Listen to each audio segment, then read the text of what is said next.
Good morning, everybody. It is August 3rd, and we are back in business, all back in Charlotte, or at least Christian's back in Charlotte, but this is Coffee Pan Dulce, and welcome back.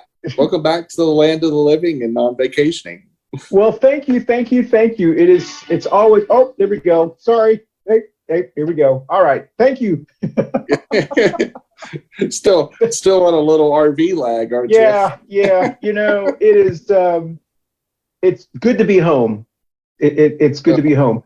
But, and we'll talk about that later, but, you know, it's always good to be wherever you feel loved, accepted, and wanted.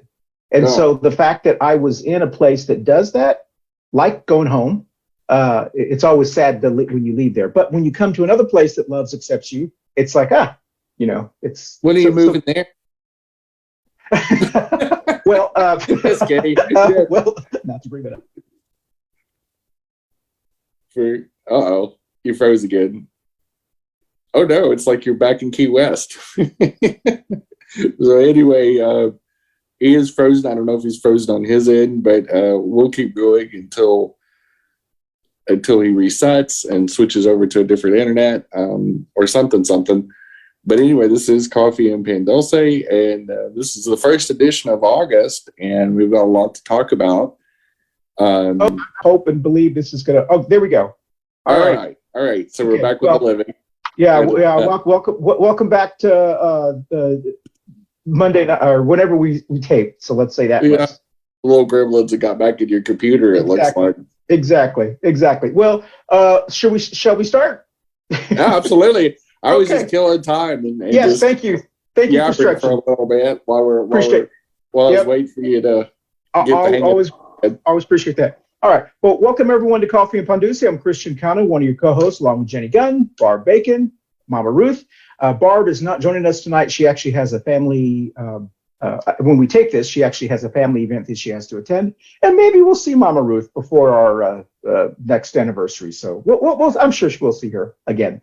But we want to thank those who join us on Facebook Live, but also those who join us on YouTube and Facebook later, but also the thousands that join us on your favorite audio podcast platform. And we're no longer doing the joke, right?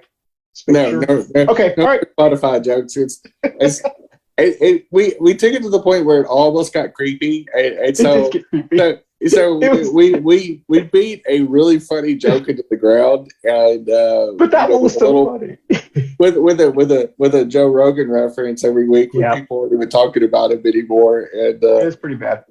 Which is kind of nice because we spent way too much time on Joe Rogan nationally, so that's right. It's kind of nice to have Joe Rogan kind of operate in a non-racist, quieter type phase. Yeah, he still is. We just don't talk about it. Yeah, no one does. Well, he probably on the weekend still breaks up the white sheets and stuff like that. but at least, from what I understand, I think he's pretty much minding his P's and Q's. And I've even heard some sound bites where I'm like, gosh, he almost sounds like a decent human being again, you know? Yeah, but you know why, Jen? I mean, we talked about this when we were talking about him. The reason was because he was so controversial that it was real difficult to get guests back on. Right. Well, yeah. So you had all these big stars that wouldn't come on. Well, and when you get to a certain point, just like a Rush Limbaugh, you get to the point where you're so toxic and you're so problematic. You know, he based his show on being a guest-based show. Yep. And like you said, you know, plus he had about 200 million reasons to start behaving himself. Exactly. Okay? Yeah. It's just how important money is when people. Well, I mean, when it's 9 figures, you know. Yeah, that's right. Yeah. When Spotify says, "Hey, Joe, we need you to like tone down the racism and the and the problematic behaviors." Your 200 million depends on that. It's amazing how fast people will comply. Like, you know, for 200 million, there's a lot of things I would probably do too. Give us $1 million, we'll clean up our act. So I'll even pretend I'm great for $200 million. Like, I won't pretend I'm Republican because I don't have. That's right. Yeah. But you know, anyway, you know, there's a lot I would do with 200 million. Exactly. All right. So we're going to go around the very little Brady Bunch screen today, and I'll tell you about the guest that we invited. But it was my fault because I was very, very late, we'll be getting back to kind of a more normal routine, or I don't know if there's anything normal on our show. But let's start off with Jenny. Tell us who you are once again for those 5 people who don't know, and any buttons you have. Right? Yep. Okay. Well, I'm Jenny-Jaymes Gunn. I am one of the co-hosts of Coffee Pan Dulce, and I do a lot of LGBT-related advocacy and political work. I am part of the Equality North Carolina Political Action Committee. I am part of Charlotte Pride, which is a non-political, pride organization, national organization for women. So I'm definitely a supporter of feminist causes and body autonomy, including protecting abortion care, which is healthcare and a human right. I also am a transgender, genderqueer human being. So my pronouns are she and they, and advocate for gun sense laws. I think it's not only is it medically sensible, just like healthcare for all is medically sensible. I think for us to have a proper infrastructure and live together, you not only need the resources when you're sick, but we also don't need the added burden of our kids having to dodge bullets at school. I think it's tough to teach kids lessons and things like that when they're constantly doing shooter drills and bomb threats and cockamamie things like that. I just think we've gone past the point of it even being reasonable. If people don't want to adhere, then maybe you should find somewhere else to live. Amen. Yeah. That almost sounded Republican there, Jenny. I know, but in a more sensible way, because that's right. Okay. I have a problem. I have a kooky problem about seeing 19 little kids getting slaughtered. Just call me kooky. Yeah, that's true. I agree. And so I'm Christian Cano, your the co-host today, and my buttons are healthcare for all, Medicare for all, Moms of Action, gun sense legislation, and in my heart, Black Lives Matter on behalf of Joe Oldham, who was a guest of ours who died at a very young age here in Charlotte, North Carolina. Now, I do want to salute to our neighbors, whatever you're drinking this morning. Today is August the 3rd. Did we say that? I think you did. Yeah. Okay, August 3rd, whatever you're drinking this morning, good morning. Salute to your neighbors. And we also want to salute getting back to normal. Even though this is not fresh, it will be next week. I want to thank our producer, sponsor, and supplier. I'm just going to let you look at it quickly so you don't pick it apart like Jenny does, because she sees freezer burn on it. And freezer burn. That thing is old enough to go to preschool already. That's right. Kindergarten. Okay. So Manolo's Bakery is on Central Avenue here in Charlotte, North Carolina. Please visit Manolo's Bakery for all your bakery needs. And please visit your Black and brown small businesses, and always try to buy local. All right. With that said, we are going to talk about 3 current events, but we also want to remind people or let people know that our today's topic is called Charlotte's NDO, the non-discrimination ordinance, which Jenny knows a lot about. And we're going to talk about it a year later. It actually occurred this week, a year later. I think, was it this week? Or, yeah, it was the first week of August. August 9th of 2021. That's right. Officially got the full passage. Yes. And we'll get to that in a minute. Yeah, yes. And so it was a year since we did the show about it. And then this is actually the show we're going to do about it. But before we do that, I do want to mention that it was my fault. This was a very important show. I wanted to talk about it, but I forgot to invite our guests in time. And we did invite several guests who were in the know with this, and many of them, unfortunately, already had plans. I don't know why. They don't sit around waiting for us, but we tape on Monday nights, if you have not gotten that by now. And they obviously have plans. They have city council meetings and just important things. I do want to thank County Commissioner Mark Jarrell, who's always so generous with his time. We did invite him as well, but he actually has plans with his family and some things he had to do. But he's always says, thank you for doing these shows. And he was in the paper quoting, he's got some issues they're talking about corporate housing rentals are all-time high, especially in Charlotte. And maybe we'll have him on and talk about that in the coming weeks. So the 3 current events. Are you ready for that, Jen? Yes. All right. I forgot to introduce St. Bernie's back. Baby Trump Pinata is finally back. And Jenny, if you want me to take them off, you can, or we can leave them on. What do you want to do? Probably helps with the bandwidth just a little bit. And our audio. I knew you would. Sorry, Baby Trump. He was so happy. He's been gone for a month. He's like, finally, my time. No, it was nice. Right.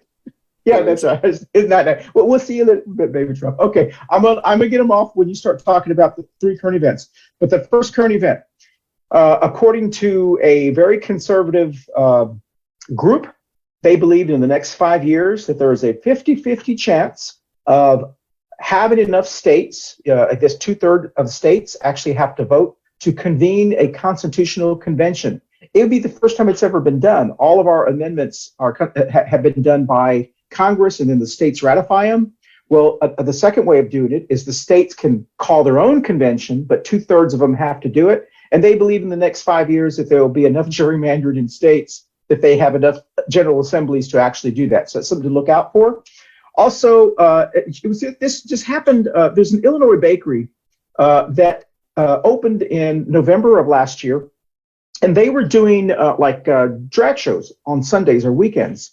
And it's an event that they hold, and it's the way they can make money because people come to visit and pay, and the money goes to charity, like all around the country. And they were vandalized by a Proud Boy who was at the January 6th place. Police arrested him, and then a week after, the local city council, whatever they want to call them, said that it was too much of a burden for their police department to protect them. And besides, events are illegal. That's what they said. So now they've told them, if you hold another event, we're going to pull your business license and your liquor license. So the ACLU has taken up the cause, and they're going to be suing this and so forth. And then the last is, let's see, 7 years. What was that one? I can't remember, Jen. 7 years.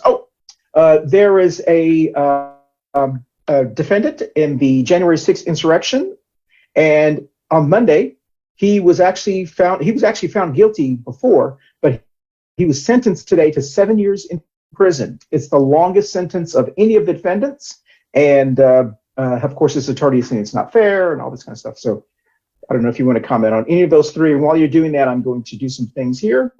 Jen? Well, yeah, I'll start with the 7-year guy.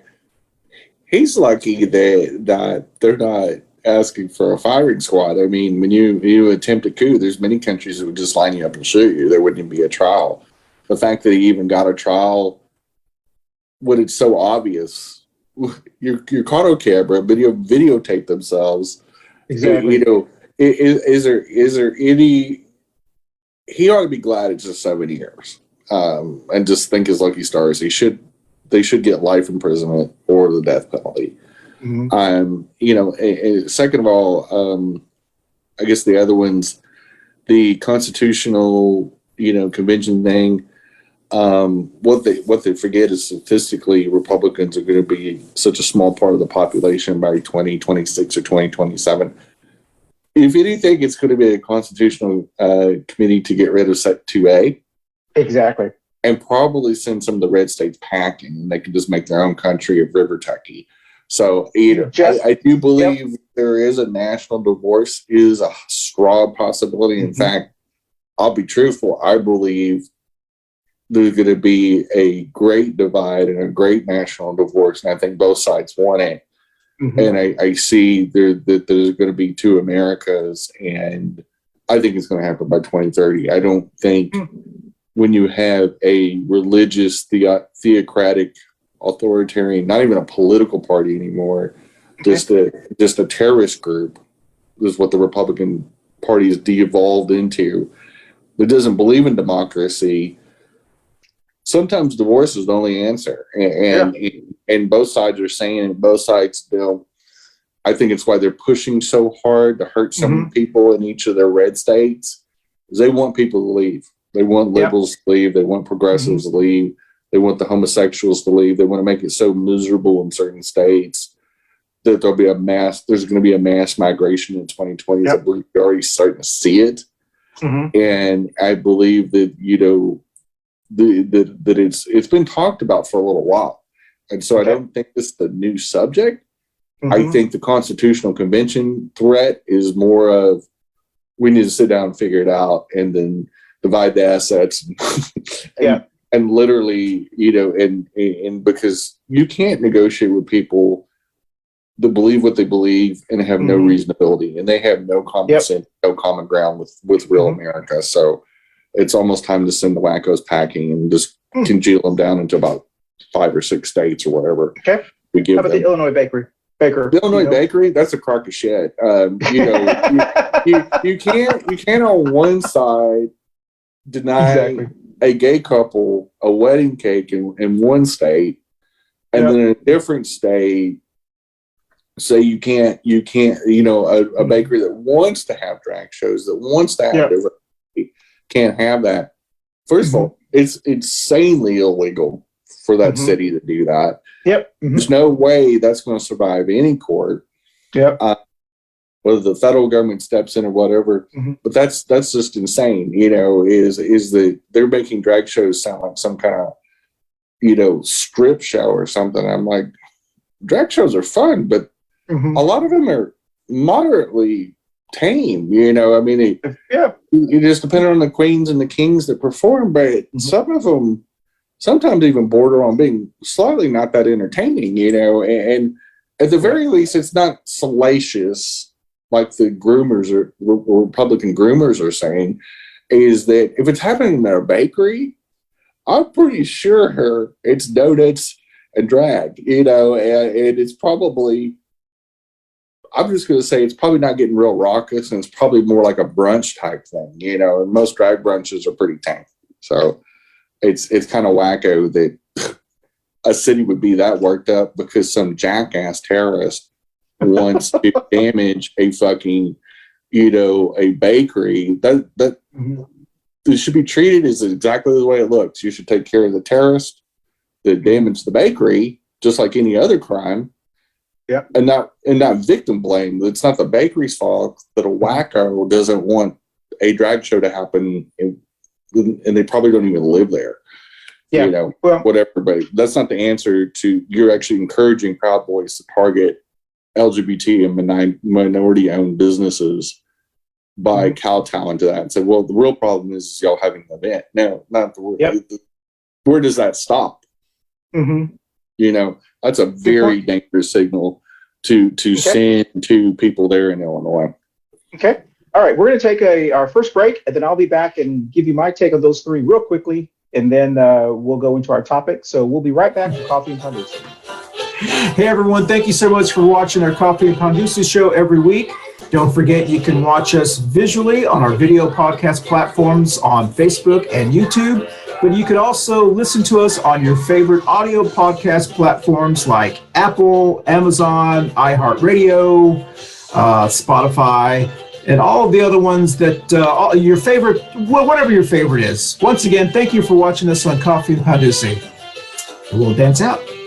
Well, welcome back, and thanks, Jen, for commenting on those three. I completely agree with you that the 7-year the 7-year ruling one I thought was very well deserved. His defense attorney said it's really not fair because he's the only one, or he's the first one that's actually asked for a trial. Everyone else either pleaded guilty or just had a judge. And the defense attorney is saying that the government was trying to punish him for asking for a trial. I don't think it's any punishment. I think the government probably said, listen, either you want to plead guilty or and he probably thought if he did a trial that the jury wouldn't.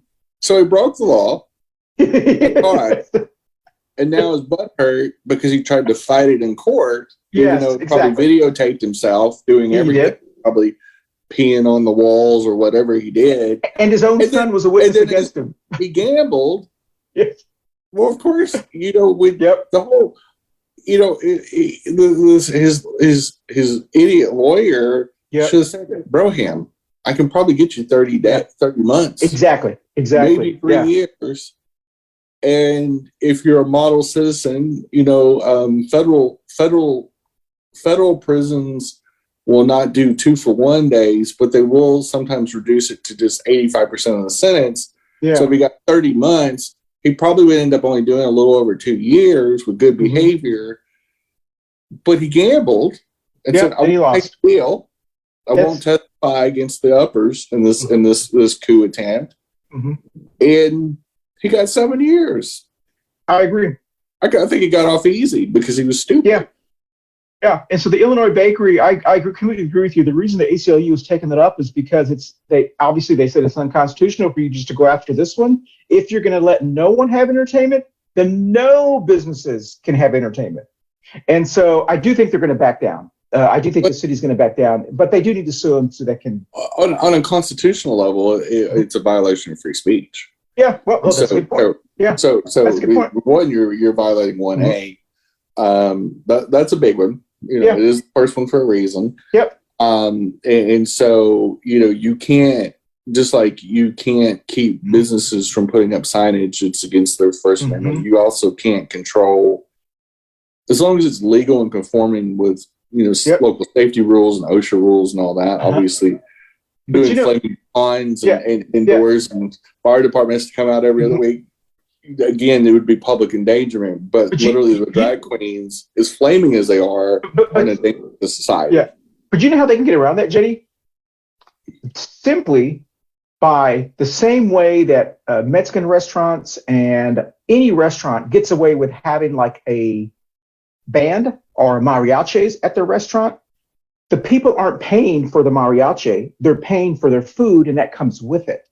So it's not, they don't need an entertainment license. Just like when you're listening to music at a restaurant, you don't need a ASCAP license as long as it's on a non-radio, it can be on a radio station. But if you're paying like someone's CD or something, then you need to ASCAP special license so that artists actually get paid. Correct.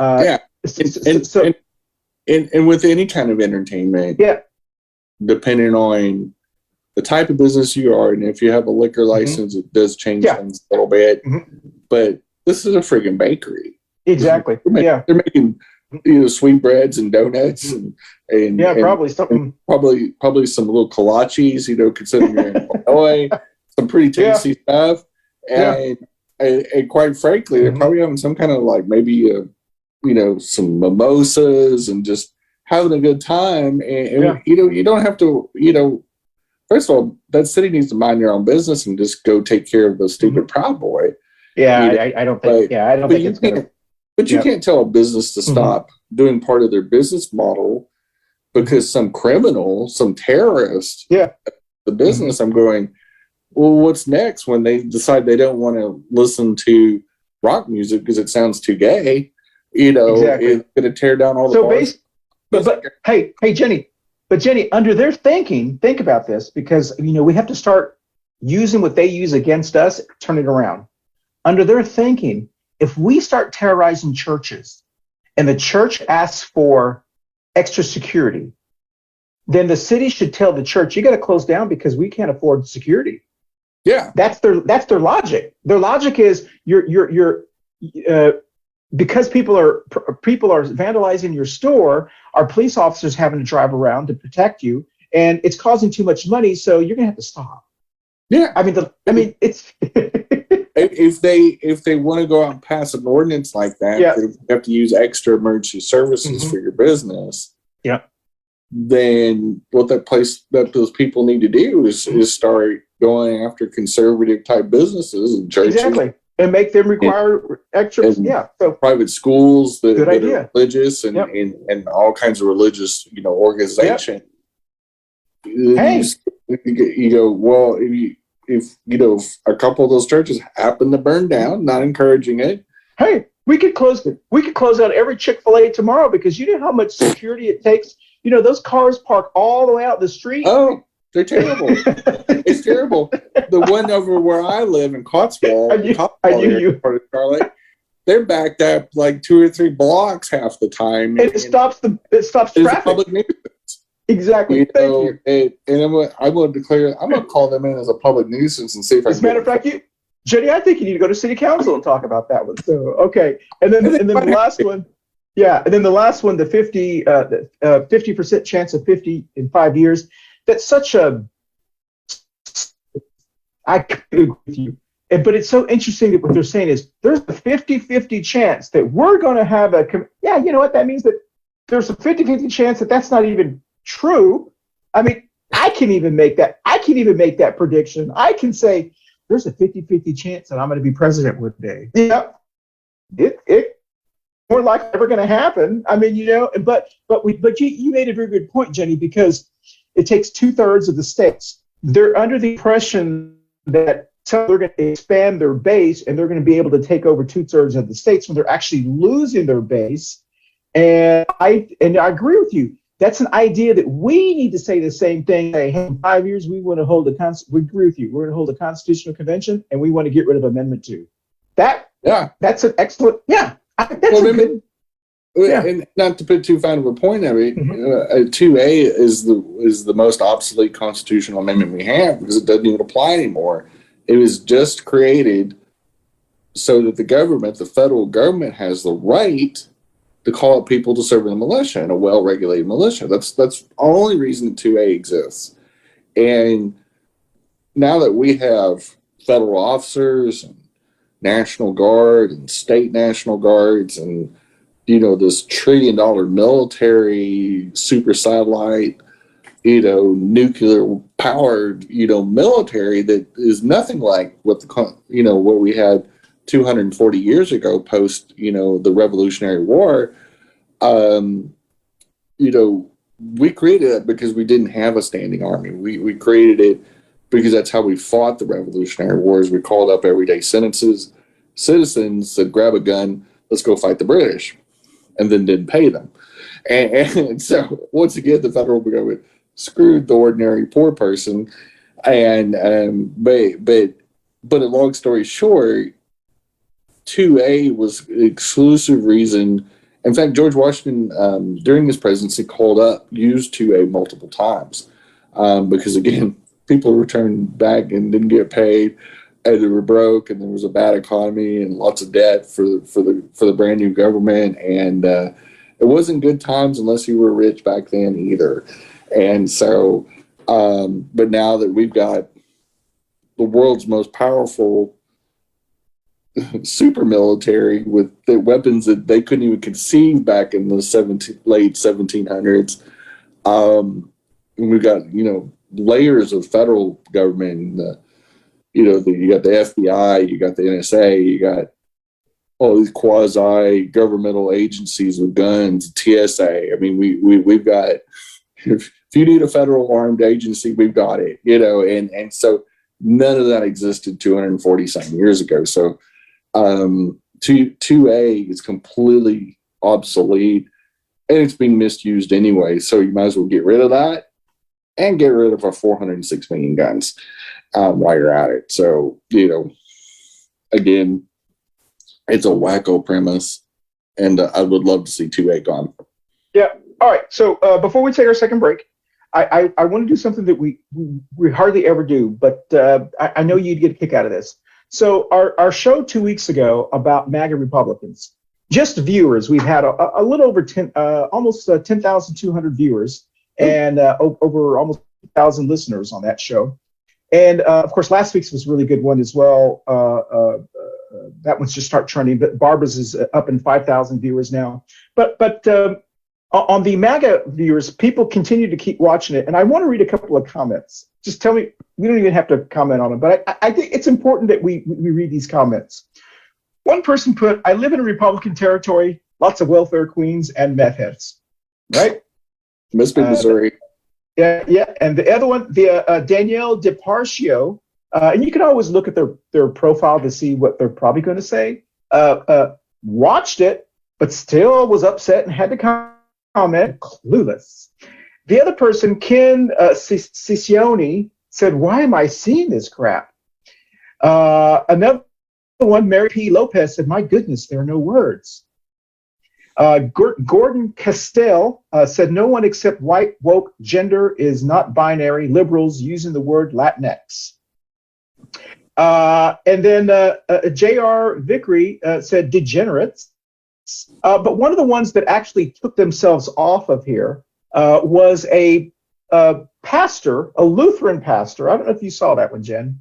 No. It was. Did you see that one? No. Okay. I rarely read the comment. Yeah. Neither do I. But the Lutheran pastor deleted their comment, but had said that Latinx people. I'm paraphrasing because the Lutheran pastor quoted said that Latinx people despise the term Latinx.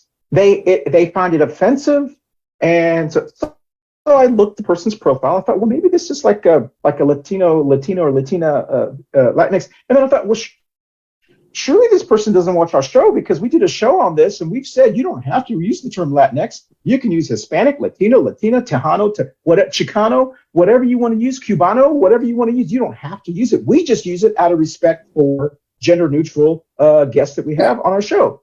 And I looked at it was a pastor from Iowa at a Lutheran church. And I replied back and I said, that's pretty white of you to tell Latinos or Latinx people what we can call ourselves. And I don't know if you know what that term means, but we've got a term called "that's pretty white of you," which is pretty apparent. It's like a very Karen thing, you know. I have the right to tell you, so forth. And I said that would be just like a Catholic saying Lutheran pastors aren't real pastors because they're not good enough to be Catholic priests, because Lutheran broke off from Catholicism so they could get married for many other reasons and so forth. And then this other person after that one posted, only woke Democrats use the word Latinx. You know, they like to use this word woke. I didn't even reply to that because I appreciate the fact they post it, because the more they post, the more we get views and so forth. Well, so, you know, just wanted to read those. A couple takes on the wackos. What's the name of the Lutheran pastor, by the way? Well, I'd have to look it up because they deleted. Oh yeah, that's fine. Fine. Okay. Yeah. You know, I'd like to dox them later on. But I was gonna do that today, actually, Jenny. I should have. Yeah, and so screenshot it. whatever. And this is for the viewers tonight, so you're welcome to comment when the show drops on Wednesday. When somebody calls me woke, I don't take it as an insult. I just figure anybody refers to me as woke. You're like, thank you. A couple things. One, that you're an uneducated cretin and you're dumber than a box of rocks. And clearly I'm saying things that are above your pay grade. Mm-hmm. And so as a mouth breather, I do understand why you would be afraid of a fairly articulate human being. Mm-hmm. And your only comeback is a third grade insult. And that's an insult to third graders calling me woke. Mm-hmm. You know, we're not on the playground, boo-boo. And if that is your only ammunition, of course I'm woke. You know, I'm fighting against 400 years worth of white people tyranny. Exactly. Especially a pastor of all things, which, by the way, we can look up where he works. Yeah. And that may be why he deleted this. If you're pitching political stuff, we'll get your nonprofit status pulled. How about that? Yeah. So maybe you should just stay out of politics and just go back to ripping off your flock in your church. But it also was kind of, even though it doesn't offend me anymore, but it is very, and I use the term that's very white of you, because I grew up in an era where white people love to tell you how you should act and how you should be. And our Latinx community didn't just pull this term out of their butt. This term came from educated, collegiate people who were looking for terms to be more gender neutral. And so it was something that if you don't want to embrace it, don't embrace it. But I can tell you, just from my unscientific survey, the people that are against it are usually undereducated individuals. People who have an education doesn't necessarily mean academic education. It can just mean they are trying to educate themselves on what's going on. And people who are being respectful of others are understanding of using the term Latinx, which is why I use it. And what's weird, if you've watched this show long enough, they probably have not watched this, that this show was started even before I was on the show. Yep. And it was started by a Latina. Yep. A Latino and an Afro Latino. That's correct. So your original three hosts were all in the Latinx community, the overall Latin. And I think it's very bizarre that you wouldn't at least do the research, or the fact that the primary producer of the show, that's still the main co-host, is Latinx and in the community. And then we advertise the Latinx-based show. We almost get no hate. And the only people that give us hate on it are white people. Exactly. White non-Latinx white people. And so I think the most delicious two things. One, they don't really have anything to complain about, and so they're pulling out of their ass because you got some Iowa pig farmer / Lutheran commenting on there that it has no clue. Like, and if you've ever been to Iowa, it is idiots out wandering around is what you refer to them in Missouri. So, or I'm on my way to Arkansas. So Iowa is the Arkansas of the Midwest, and Indiana's the Mississippi of the Midwest. Yeah. And it's two of the most backwards ass, goofy ass states you ever be to. Mm-hmm. And it's so bad that most of the time when I was doing seminar sales, we would not go into Iowa and sell. It was the people there are so, in general, so clueless because you hear crap like that from Iowans. And in fact, Barbara could comment on this too, because I wish she was on because she'd be laughing her ass off. Because people from Illinois typically don't care for people from Iowa or Indiana because most people from those states are mouth breathing. Okay. And so, and he proved it. Now you're going to get us more comments. Absolutely. Keep calling me woke, and I'll keep calling you stupid. How about that? That's a fair deal. It is. Like woke is insulting. Next you're going to call me a queer.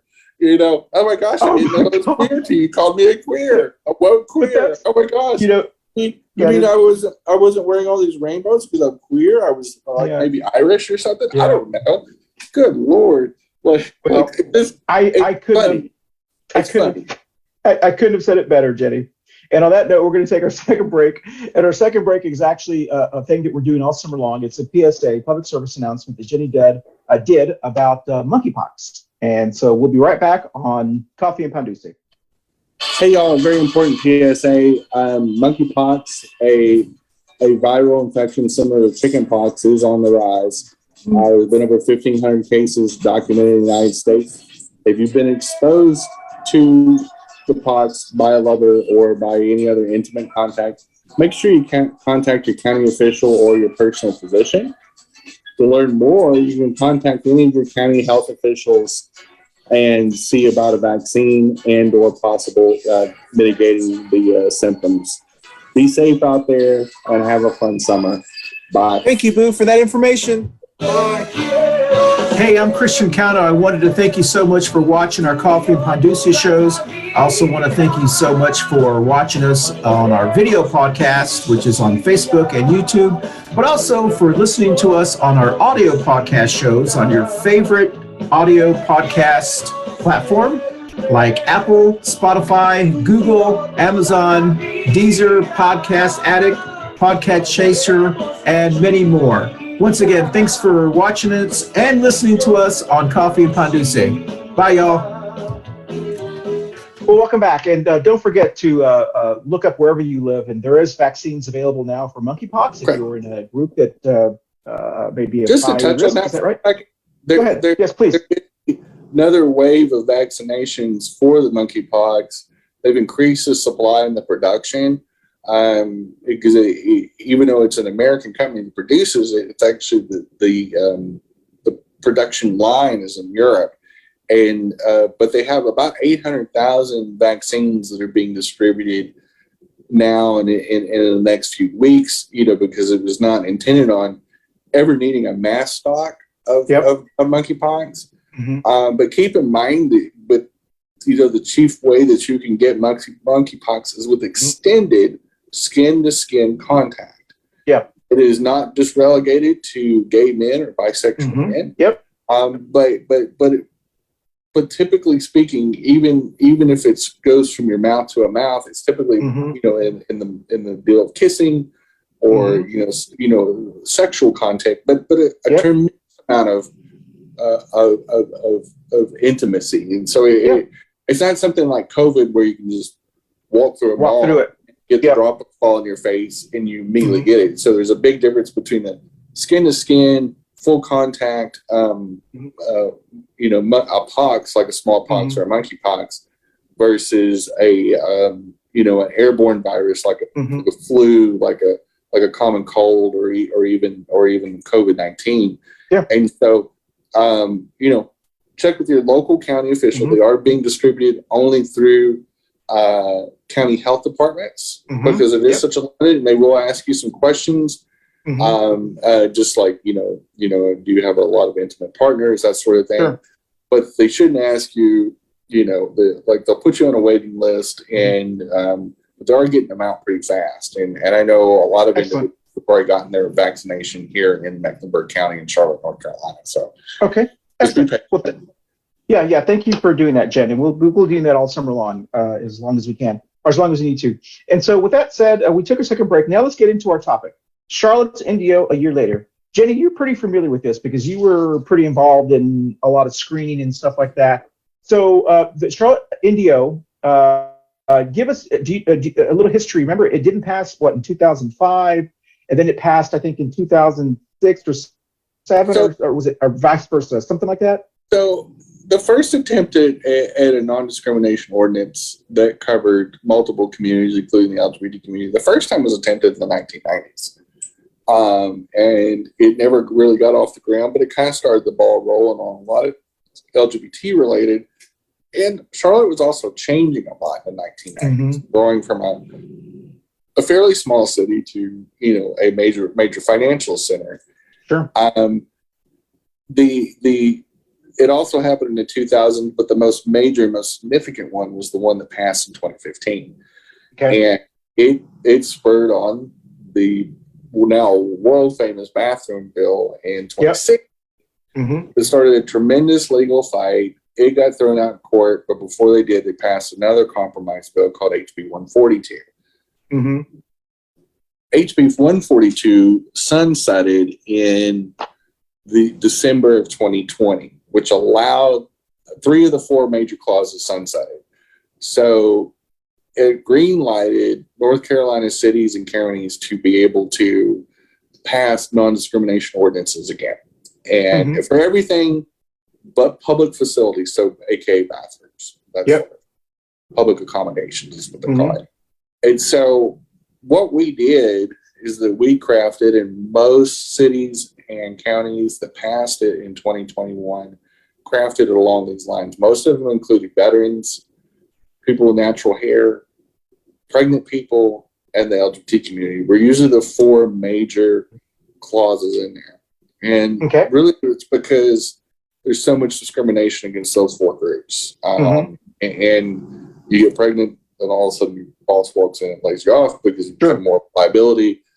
Same way with natural hair, people were not getting jobs, or getting fired because they changed their hairstyle back to its natural state. So on and so forth. Of course, the most controversial one, the one that got the most pushback during the public hearings, is the LGBT part of it. And so that's how I got included into the NDO fight, whether it was in private meetings with city council people and the county officials, because both levels of government in Mecklenburg County passed it, the city first, the county second. And essentially just applied mostly to work and to housing were the 2 big ones. And did a couple things. One, it kept you from trying to appeal to the federal one. The federal one causes a lot of expense. It's very hard to do. And a lot of identities were not protected. Okay. Second thing is that how it works with the city, for example, is it's more like almost like a mediation or an arbitration. So if you had a complaint, let's say I got fired because I'm trans, you file a thing. It's complete. You can do it completely online. It's about a 1 to 2 page form, and you send it in. They immediately respond back. They interview you. They interview the offending party, usually the employer, and then they make a decision.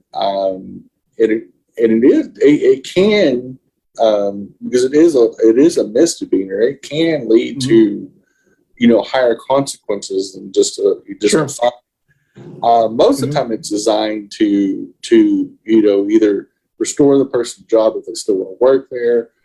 It's also to put that employer on notice that that's an improper practice. It also has a chilling effect on discrimination. It allows people who ultimately know that they do have a pathway to defending themselves other than going to full-blown federal court or going to court general and going through you don't have to hire an attorney. Okay. You can't have somebody on the interview call that maybe is an interpreter. They can be attorney. You can use an attorney in the discussions. You can have an attorney represent you, even though it's not a court. Or just a really good friend or advocate. So Jen, I want to jump in just a hair, just to kind of read you, because I use the Google machine, since it's got to be true. No, it's not true, but it's helped as a reference. Apparently, it looks like that Charlotte. I mean, non-discrimination ordinances, or NDOs, aren't new to cities. They've been around for a long time for cities. In Charlotte, the original one was passed in 1968, and it covered race, color, religion, and national origin. So basically, all Charlotte was doing was updating their non-discrimination ordinance. Correct. And so what was so bizarre about the pushback in 2014, because I remember it didn't pass, and there were several Democrats on the city council that didn't vote for it. And then it passed in 2015 because the ones who won the election ran on, we will pass it if you vote for us. So we all voted him in. Even Mayor Roberts was elected. And then that's when HB1 kind of turned, because it was like we're going to punish you, Charlotte, for doing this. But to me, I never understood the hesitation for it, because all Charlotte was doing was coming into the same level that corporate Charlotte was at. All of corporate Charlotte already have non-discrimination ordinances in their handbooks. The big banking industries, all the companies that have moved here. If you work for any corporate company, even if it's a McDonald's or Walmart, not to diminish them, but they. Yeah, it's designed, and you froze again. It was designed to modernize the city's language and give an ability to have basically a process to hopefully reconcile and help both parties come out of it better than where they started in the dispute. So Minneapolis, Honolulu, Dallas, dozens of modern cities have been passing NDOs for decades. So again, you're right, because this was just a plus. This was just designed to fill in the gaps of the things that have been missed over federal, state, and local laws for decades. And it's essentially just like your iPhone or your Google phone, is that you occasionally get an update. It was just an update to what was primarily on the books anyway, and it just included some identities that were skipped. Or we found that there wasn't a resolution clause to it. So, like, for example, veterans are protected on certain levels. There are certain things veterans aren't protected on. And it made a process for veterans and LGBT people and the four main classes of groups. It helped them have just one level of accountability, and also, at the very least, the two biggest causes that will affect people the most is housing discrimination and workplace discrimination. So it helped tremendously. And also, too, just so people know, the full effect of it started in January. So there is a full-time, multiple employee department created just to handle those four identities. And so you have what they call investigators. And in fact, a friend with one of them personally. And I wish I had them on. and I could have had Alicia on it, but we'd give it enough time. Sorry. But like the true professionals are, we didn't think about it till the day of the recording. But anyway, because she's usually available, and especially this time of night, but the whole process is very interesting. I've helped them do several presentations for the public to educate them with A, it passed, and B, that it's actually functional, that it's super easy to apply for anybody that lives in Mecklenburg County or especially in Charlotte, because this is more of the Charlotte one that I'm talking about. The city one is they've made it very, very streamlined and very, very accessible. And if you can't figure out the website, they'll even walk you through it over the phone. And so, hey, Jen, let's Jen, I'm sorry to interrupt you. Let's take our last break, and then we come back. We only got about 10 more minutes left, and let's talk about how do you feel a year later. Okay? So we're going to take our last break, and this last break, as always, talks about a show that comes on 30 minutes from now. It's hosted and organized by very organized Jenny, and it's called Two Queers in a Truck. I'm sure she's got some great topics to talk about. So we'll be right back on Coffee and Pan Dulce. Up next is Two Queers in a Truck with Jenny and Christian. And hope you guys tune in. We'll see you in about 15 to 20 minutes. Thank you. Well, welcome back. And don't forget to join the show Two Queers in the Truck about 30 minutes after this on Wednesdays at 11:30. All right. So let's talk. We only got about 10 minutes left before we close down. How do you feel a year after? Well, I'm so excited because it modernizes the language and it protects identities that are typically marginalized, and especially people of color, indigenous people, people that black and brown people, especially. In fact, it's one of the reasons I wore this latex top, is because it shows all the colors of the rainbow that I love very much. My brown siblings, my black siblings, and everybody in between. And this show has always been about talking about neighbors and our communities and social justice, and it's very much another way to help ordinary people, especially working class folks, have an ability to just get justice, just get peace of mind. Because, if somebody fires me because I'm trans, I'm probably not going to want to work there again, but I also want to put them on notice. Yeah. And so that the next trans person they happen to talk in the hiring, exactly, at least maybe the next person through their door that's like me gets protection. I also realize I have a very high level of privilege because I'm white passing, I'm a white person. And so I realize my white privilege insulates me in a lot of things. And also because I'm politically well known, I'm well connected, as are you. And so we're in a political class. We have, a well-watched show. You've run for office. I've helped people run from office. So we know a lot of smart, powerful people. And so that helps. And we know how to work the system. We're very bootleg and clever. A lot of people are not most people are not politically connected. Most people, you're a layperson that's a restaurant server or a night auditor in a hotel or somebody like that just maybe is pregnant, maybe he's a vet, just trying to make it paycheck to paycheck. They're not going to understand how to protect themselves or what is wrong. They make people, they're justified. A lot of minorities gaslight themselves and, well, I am a vet, and that's a problem. And they get fired for being a vet or whatever, or somebody gets afraid that the vet could flip out of work or whatever, and they get discriminated against, which is tacitly wrong.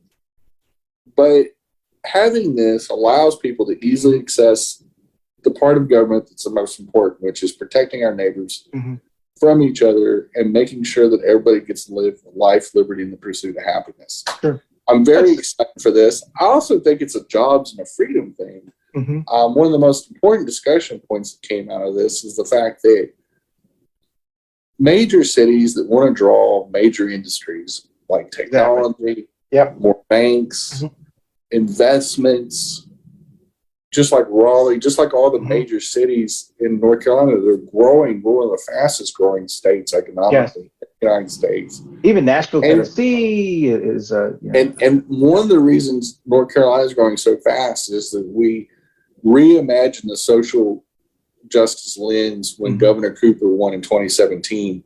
Because of the backlash of the bathroom bill.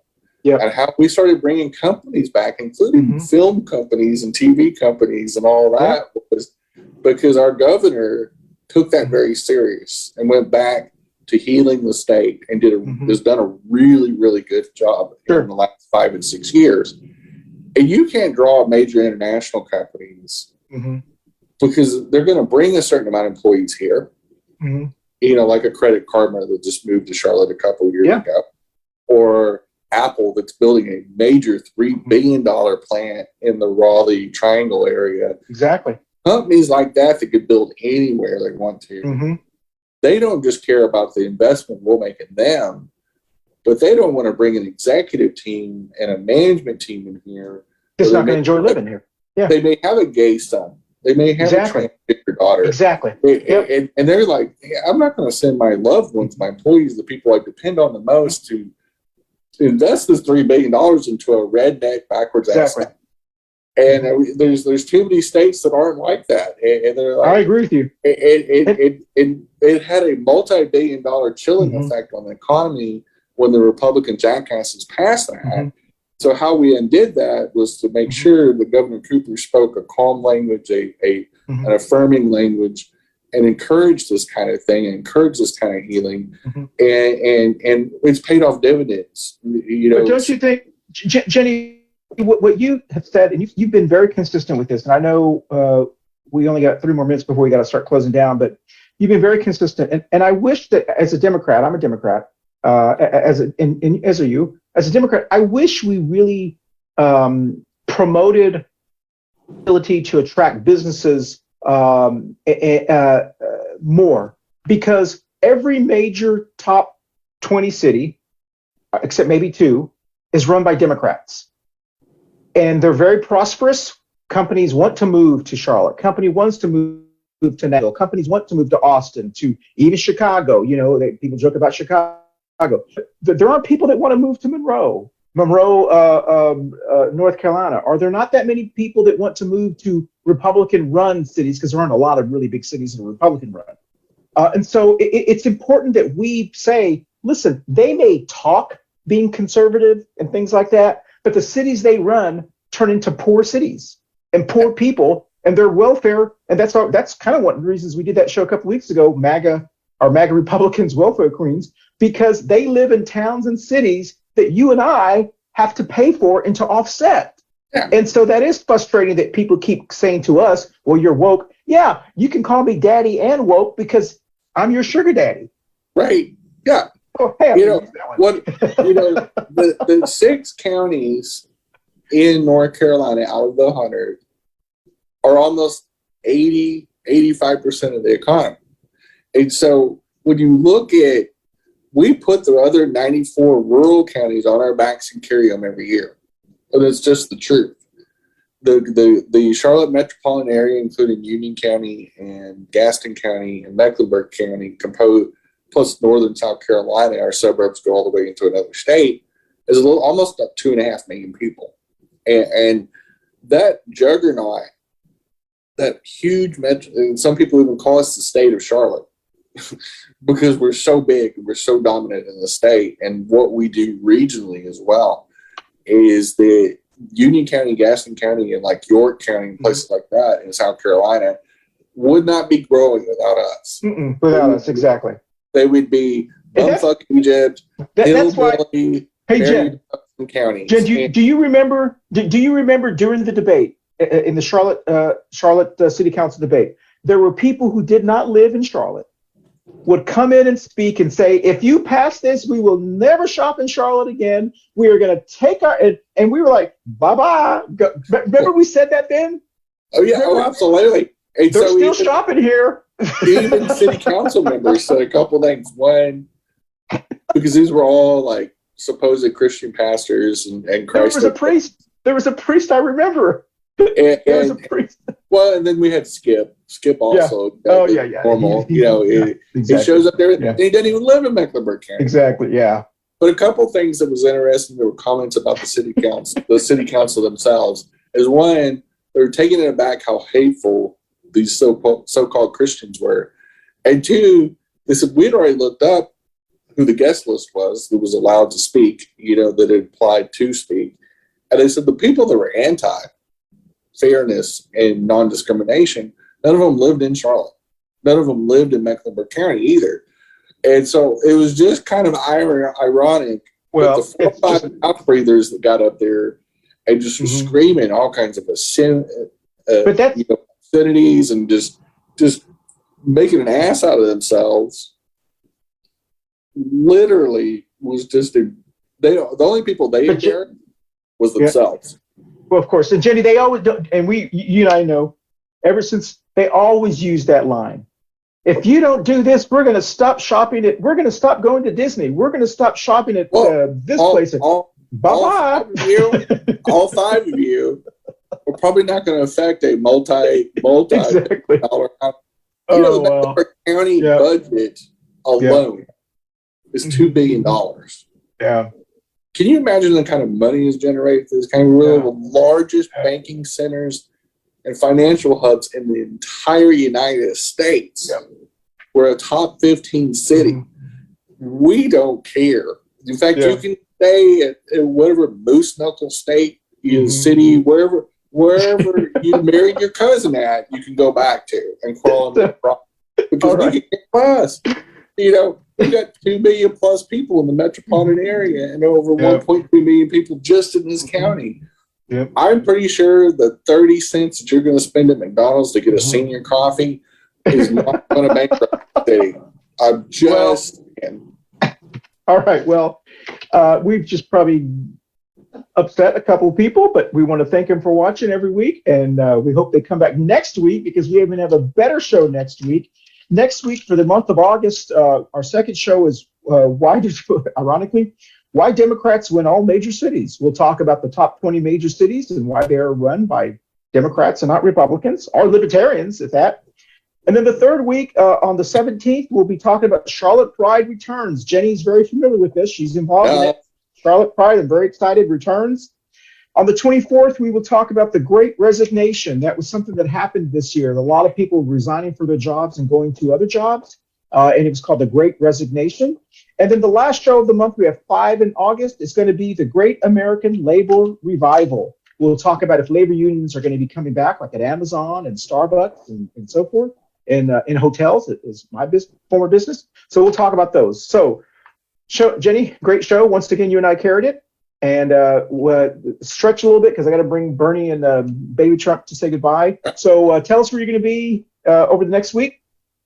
Well, of course, obviously, up next I will be on everybody's favorite show, Two Queers in a Truck, and we'll be talking about more kookery and chicanery, and laying pretty low, not doing a whole lot until Charlotte Pride weekend. With all the different contagions moving around, and quite frankly, I want to be healthy and happy. I'm very much limiting how much I'm getting out and about. I'm being very selective. I skipped a few things here in the last few weeks because of a busy schedule. And just quite frankly, this new surge of BA5 and BA4 is no joke. And, I've gone back to a very strict practice of masking up in grocery stores, any places where there's a lot of randoms and I'm having to share the same airspace. I'm masking up when I go in to pick up food to go from restaurants, things like that. Just again, it's not a knock on anybody. It doesn't even matter which supermarket I'm talking about. I keep 4 or 5 masks in my handbag and in my car at all the time. So, I'm just a little bit more cautious than I maybe was in April or May, just because it surged. Actually, our numbers in many different categories is as high as it was in February of this year when Omicron was really, really raging. And so we were back up to about 800 to 900 deaths a day. And in fact, we moved from the low category to about 5 weeks ago. We went to the medium, and now we're in the highest category, according to local health officials. So we are back in about midwinter form. It doesn't mean you have to lock yourself in. But, if a place is a little too crowded, it's okay to go to another place, just kind of. I think it's just called common sense. It's wash your hands, wear a mask if you don't feel safe. Social distancing still applies. Just think with your feet, think with your health, and then if you haven't been vaccinated or you haven't been boosted, I strongly encourage it. Talk to your local physician and or your pharmacist. They can guide you more and help you make the right decisions, which is hopefully get vaccinated. Excellent. Well, thank you, Jenny. As always, thank you for that information and helping us kind of get through things. I will be here my first weekend home. I'll be here all weekend long. catching up with things, and then we'll be out camping. And I'm so excited for Pride. We'll be at the VIP tent, Jenny and I. So look for us. We'll be excited to be there. And we do want to thank everyone for watching us. And we do hope that we see you next week. And for those who are commenting on please thank you for commenting. I mean, we thank you for watching us. Whether you agree or disagree with us, just thank you for watching us, because I learned some things from the comments. Well, I've learned that not all of our neighbors are super bright, but hey, keep watching, because the thing is, I think if you're willing to comment on something, you're probably more interested in what we're saying than you want to admit. And on some things we can agree to disagree, except for human rights and basic necessities. But keep watching. Maybe eventually some of this will sink in and help you become woke like me too. I'll be your personal hero. But anyway, we this is a community show. It was always intended to be a community show, and yeah.